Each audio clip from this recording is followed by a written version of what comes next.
কবিতাৰ শিৰোনাম আন্ধাৰ।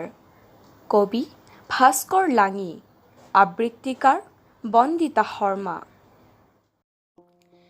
মোৰ ভগা আখলৰ লেতেৰা এলান্ধুত এখন অস্পষ্ট ছবি, তাতে আন্ধাৰ নিশা, কিন্তু সেইখনৰ উষ্ম আদৰণিত মই বিভূষিত।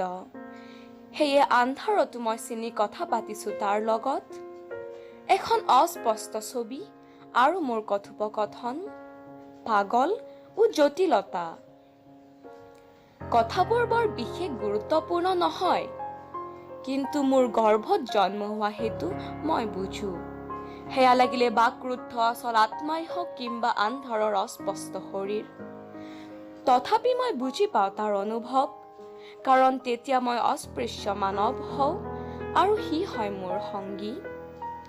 আন্ধাৰবোৰ লেতেৰা, কয় গেটবোৰে, কিন্তু মোৰ প্ৰিয় সেই আন্ধাৰ, কাৰণ সেই আন্ধাৰতহে মই বিচাৰি পাওঁ মোৰ আখলৰ লেতেৰা এলান্ধু আৰু আৰম্ভ কৰোঁ মোৰ কথোপকথন সেই অচিন পাতকীটোৰ লগত অস্পৃশ্য হৈ।